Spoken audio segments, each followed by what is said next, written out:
क्योंकि यहाँ पे मैं सर से सवाल करूंगा 5 से 10 सवाल और पर्सनली सर से डिटेल पूछूंगा और वो डिटेल सर आपको पूरा गाइड करेंगे। आजिम भाई है, उनका सवाल है, वो है बरेली से और वो पूछ रहे हैं आजिम भाई कि पहले सर मेरे को इंपोर्ट में जाना चाहिए या फिर एक्सपोर्ट में जाना चाहिए।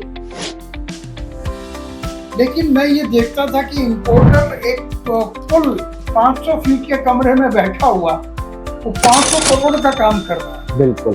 और एक्सपोर्टर जो है वो 5000 गज के बड़े फैक्ट्री में बैठ के वो 50 करोड़ का काम।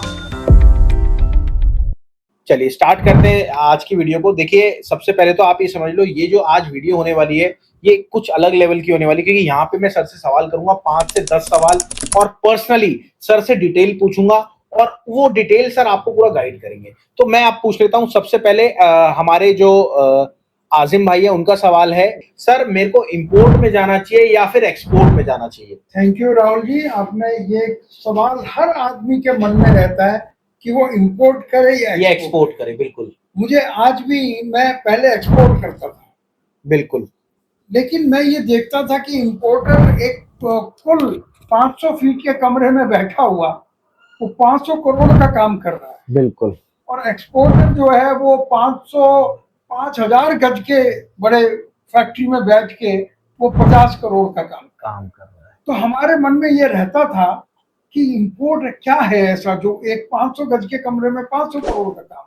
बिल्कुल। लेकिन एंट्री नहीं मिल रही थी। तो मैं सिर्फ ये कहूंगा कि दोनों ही काम अच्छे हैं, जिसमें आपको पहल मिल जाए, और अगर किसी में पहल नहीं मिल रही है तो इंपोर्ट एक आसान काम है, क्योंकि हम भारत में रहते हैं, हमें भारत की डिमांड का मालूम है, किस शहर में क्या डिमांड है, और हम यहाँ के लोगों को वो चीज, जिस चीज की कमी है वो हम उनको दे सकते हैं। तो इंपोर्ट कंपैरेटिवली आसान है। अच्छा सर, अब जिस चीज की हम बात करने वाले हैं, कोई भी बात नहीं करता, ये आप लोगों के लिए भी है जहाँ पे जितने मेंबर्स हैं। सर स्कैम जो है एक बहुत बड़ा सोर्स है बिजनेस को नीचे गिराने का, तो स्कैम इंपोर्ट में ज्यादा होते हैं या फिर एक्सपोर्ट में ज्यादा होते हैं? ये मैं ये कहूंगा स्कैम या फ्रॉड, फ्रॉड या ठगी, बिल्कुल, वो तो लोकल बिजनेस में भी हो सकती है। अगर आपको नहीं आता है, मैंने देखा प्रॉपर्टी का बहुत बड़ा काम करते हैं वो तो खैर है सर। आपको प्रॉपर्टी के काम की जानकारी है, बिल्कुल, हमारे पापा दादा करते आए हैं, इसलिए आपके साथ फ्रॉड नहीं हो सकता। और मुझे जानकारी नहीं है, पहला ही आदमी फ्रॉड कर जाएगा, हिंदुस्तान में फ्रॉड कर जाएगा। हो भी चुका है आपके साथ। और फिर मैं जाऊंगा डिस्ट्रिक्ट कोर्ट में, सेशन कोर्ट में, हाई कोर्ट में, सुप्रीम कोर्ट में, लेकिन इंपोर्ट में तो आप किसी कोर्ट में नहीं जा सकते या एक्सपोर्ट में नहीं जा सकते। तो मैं ये कहूंगा कोई फ्रॉड नहीं है, कुछ भी नहीं है, काम को सीख के करें, प्रॉपर करें, तरीके से करें। ये आपका दूसरा क्वेश्चन हो गया। बिल्कुल, आज 5 क्वेश्चन से ज्यादा नहीं सर। चलिए अब मेरा आता है अच्छा सर, तीसरा सवाल आता है, वो होता है कि मेरे मुरादाबाद में बहुत सारी चीजें इंपोर्ट भी होती हैं और बहुत सारी चीजें एक्सपोर्ट भी होती हैं, तो एज अ मुरादाबाद को लेके या यूपी को लेके मैं एक्सपोर्ट में जाऊं या फिर इंपोर्ट में जाऊं?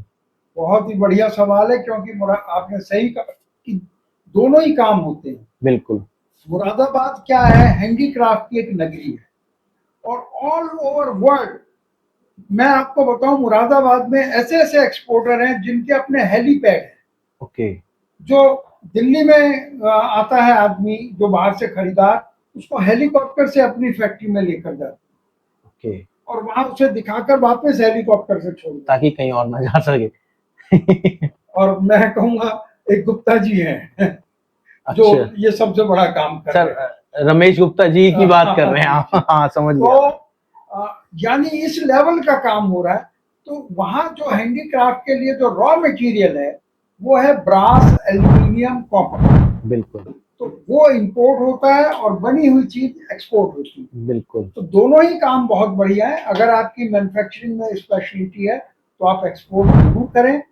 दोनों काम करने जरूरी नहीं है, या तो इंपोर्ट करें या एक्सपोर्ट करें, क्योंकि दोनों काम अपने आप में यूनिक काम है।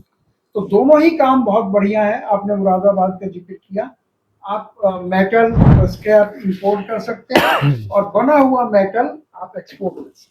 अब सर सुरेश शर्मा जी हैं और अहमदाबाद में क्या क्या हम काम कर सकते हैं, क्या हमें लोकल में काम करना चाहिए या फिर इंपोर्ट करना चाहिए? देखिए, बिल्कुल अहमदाबाद से है तो मैं ये कहूँगा गुजरात से बहुत, गुजरात की क्या विशेषता है लोगों को ये पता नहीं है। गुजरात की विशेषता ये है कि वो सी के बहुत करीब है, बिल्कुल तो वहाँ भाड़ा बहुत कम लगता है, बिल्कुल चाहे वहाँ इंपोर्ट करें या एक्सपोर्ट करें। बिल्कुल और वहाँ से मोरबी बिल्कुल गुजरात में है, में। कितना टाइल जाता है, कितना वहां से सब्जियां जाती हैं, कितना जो सबसे बड़ा सेंटर इंडिया का कॉटन का सूरत है, सबसे बड़ा वर्ल्ड में एक्सपोर्टर डायमंड है। There are ample possibilities, Gujarat से कुछ भी कर सकते हैं और गुजरात हर चीज के लिए ओपन है। गुजरात में by chance they are very, हर व्यक्ति जो है वो एक व्यापारिक दिमाग है, तो बिल्कुल इसलिए गुजरात में जो लोग प्रेजेंट हैं, या ऐसी कोई बात नहीं है, अगर आप चेन्नई में बैठे हैं तो भी आप गुजरात का काम कर सकते ओके हैं।